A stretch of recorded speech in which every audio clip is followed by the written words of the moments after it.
कल तो खौफ लोगों में ये है जिस पुल पे चल रहे हैं कहीं वो पुल ना गिर जाए। तो वो इतने हर हफ्ते हर एक पे एक पुल गिर जाता है। वो 90% पुल लालू जी द्वारा निर्मित होंगे, एकदम गारंटी रही है।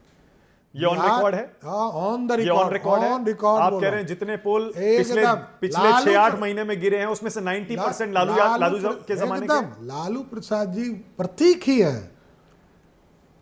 कोई भ्रष्टाचार के बिना उनका राजनीति हो ही नहीं सकता है। मैं फिर से पूछ रहा हूं, एकदम ऑन द रिकॉर्ड। आप ये कह रहे हैं जितने पुल 6-8 महीने में बिहार में गिरे हैं वो उनमें से 90% मैक्सिमम लालू के जमाने के। एकदम लालू जी के जमाने।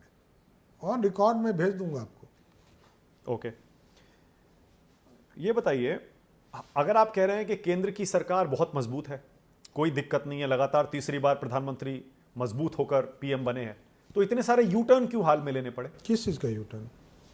अरे डिसीजन मैं तो मैं तो कह रहा हूं, वक्फ बोर्ड का बिल पहले भी हमने किसान बिल जब जनता इंडेक्सेशन आया बजट में वो वापस हो गया। कुछ लोग नहीं समझ पाए तो किसान बिल वापस लिया, 3 बिल लिया वापस। कौन नया बात है? नरेंद्र मोदी जी जनता के साथ खड़े हैं। जनता को लगता है कि इस पर कोई ऑब्जेक्शन है तो क्यों नहीं करेंगे? पेंशन पर भी जो यूपीएस लाए हैं उस पर ओपीएस जैसा ही है, बिल्कुल वैसा ही है, तो एक तरह से वो भी यू टर्न है।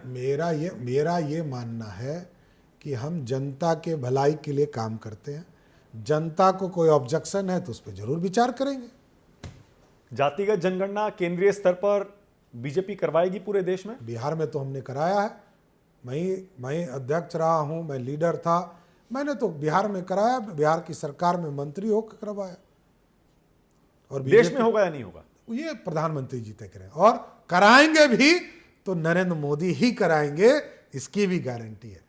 जो लोग ये बोल रहे हैं 55 वर्षों तक इस देश को लूटा है, कोई गरीब यदि गरीब है तो उसके लिए कांग्रेस दोषी है। राहुल गांधी हर दिन मांग कर रहे हैं जातिगत जनगणना कराओ, स्वाभाविक है। जिसकी जितनी संख्या भारी उतनी उसकी हिस्सेदारी। उनको दादी का स्टेटमेंट सुनिए, उनके पिताजी का स्टेटमेंट सुनिए। मंडल कमीशन आया तब उनके पिताजी ने विरोध किया।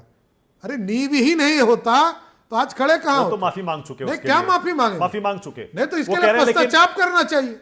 आप समझिए देश यदि गरीब है तो कांग्रेस के चलते, गरीब और पिछड़े। अब बीजेपी जातिगत ये तो मोदी ही तैयार होंगे, मोदी जी ही करेंगे। ये भी मैं कह रहा हूं। करेंगे ये मोदी जी को तय करने दीजिए।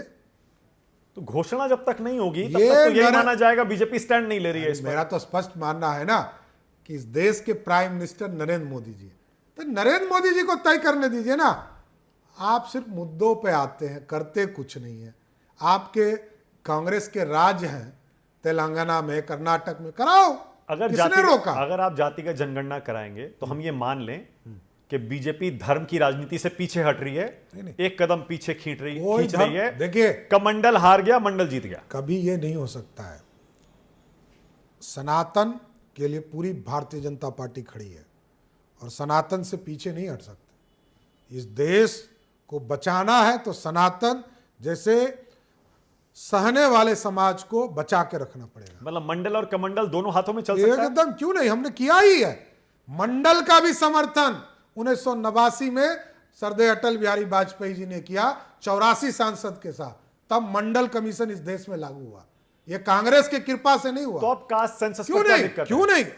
ये मेरा ये कहना, ये मोदी जी को तय करना, ये मेरा एजेंडा नहीं है। ये नरेंद्र मोदी जी तय कर सकते हैं और राष्ट्रीय अध्यक्ष नड्डा जी तय कर सकते हैं।